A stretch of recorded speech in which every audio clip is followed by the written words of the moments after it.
Hello Gunners, welcome to another video. And this video, it's very positive after the day we've just had with Max Dalman and how good he's been, with all the positive news around Arsenal in terms of Victor Gyökeres being announced. I've got some more. I've genuinely got some more. But before I begin, give this video a massive thumbs up. Hit the subscribe as well. It'd be greatly appreciated. But we've got two players to talk about here. And I'm doing this a bit differently. The sources that I talk about in this video will be in the video description. So if you want to know what I'm talking about when I reference something, I'll have it all in the description for you to look at. But firstly, let's talk about Eze. And FabrizioRomano says Arsenal are always in talks with Eze's camp. They know about our interest. Crystal Palace know about interest as well.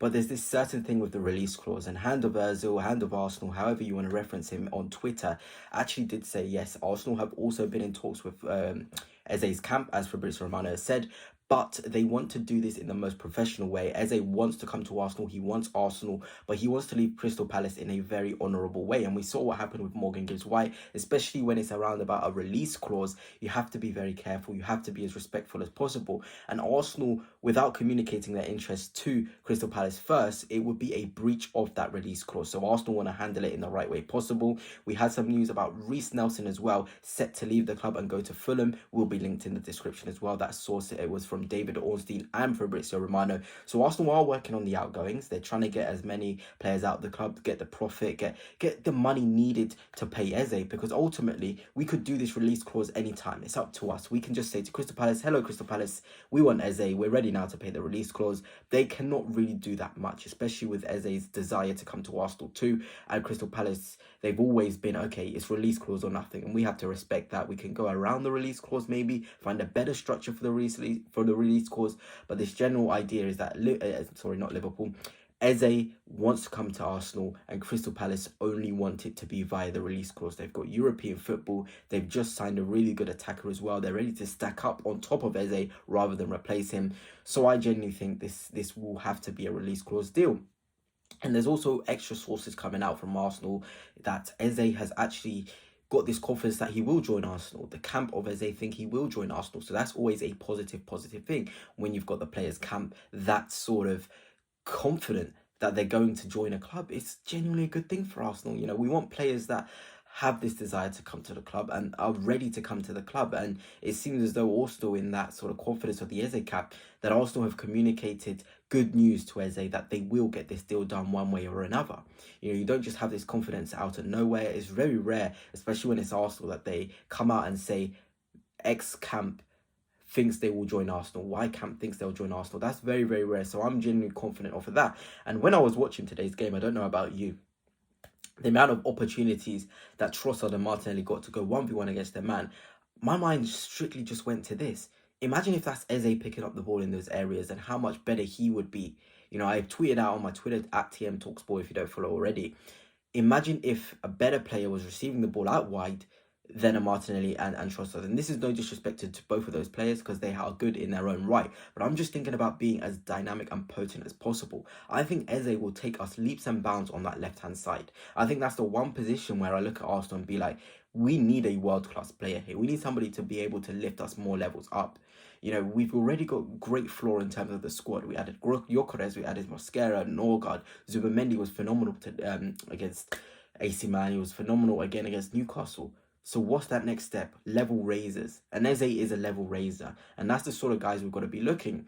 But it doesn't even stop there in terms of the news, in terms of Eberechi Eze, because Indykaila, another source, another person, sort of who has been quite spot on, especially with Liverpool news and Arsenal news in the past, you know, on Twitter, has come out to say that Rafael Leao is an option and target for Arsenal. You know, Arsenal have communicated to Crystal Palace they want to play this release because they're ready to do it. They don't want to mess around here. You know, obviously after the sales and all of that. But Rafael Leao is an option if they can't get Eberechi Eze. And I think Leao will be around 65 to 70 million pounds. And then you're thinking about that, you're looking at that and being like, you know what? We saw how good Leao was against Liverpool. We saw how good Leao performed against us as well. He had a very good game. He was quite impressive, to be honest. When I looked at the AC Milan team, I looked at their players and I looked at the certain ones which impressed me. Rafael Leao was right up there. He genuinely was right up there as a player, probably the best on the pitch in terms of his dynamism, his potency. Just certain elements of his game was genuinely very good. And I also put out a tweet saying do everything you can to get Rafael Leao, because although I'm a massive fan of Eberechi Eze, I think he'll take us leaps and bounds forwards. Rafael Leao is phenomenal. You know, this is a guy who can go on the outside and the inside. This is a guy who can generate chances at his own will. He's a powerful guy. The only problem with Leao, I think this is the whole world's problem with Leao, is his out of possession work. If Leao had the sort of motivation and dedication to track back, there's no doubt this guy could play for the best teams in the world. There's no reason he should still be at an AC Milan. You know, it genuinely is no reason why he should still be there, because this guy is a phenom. You know, the goal that he scored against Liverpool is an example of that. Dynamism. He's direct. He gets the job done in terms of scoring. This is exactly what you want to be seeing from a player. It's as simple as that. As a winger, when I see my winger pick up the ball, I want to expect that they can finish their action and find a dangerous delivery into the box. And again, I allude to Gyökeres and Havertz as well. We had a great game against Newcastle.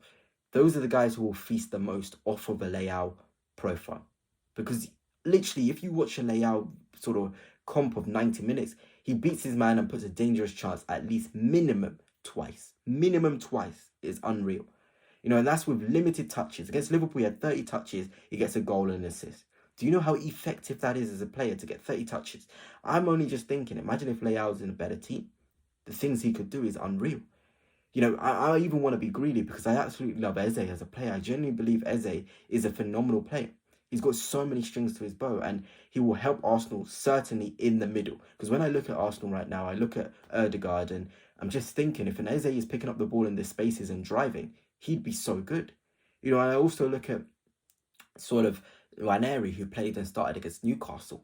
He's not got that maturity and that confidence to pick up and demand the ball. That's the difference. That is what is setting Ethan Ranieri apart from reaching some really, really good heights. He hides in games and he's still young. You know, Martin Ødegaard at 18 had the same issue in terms of he wasn't dominant in terms of winning the ball. You know, we can't talk about Nwaneri as if he's some 30-year-old player. No, he will grow into it. He'll get better. He'll understand when to receive in the spaces. But in the meantime, if you can get an Eze to do what sort of Nwaneri can't do, but better than Ødegaard in terms of driving on the ball and the final ball, then you're set. You're absolutely set. You know, what stops us from getting both Leao and an Eze? Because if you're thinking about it, Nelson could leave the club. Gabriel Jesus is set to leave the club. Trossard should, in theory, leave the club as well.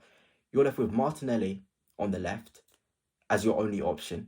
I guess the resurgence of Max Dalman, but it seems like he's a right winger. You've got Madueke, I guess, as well.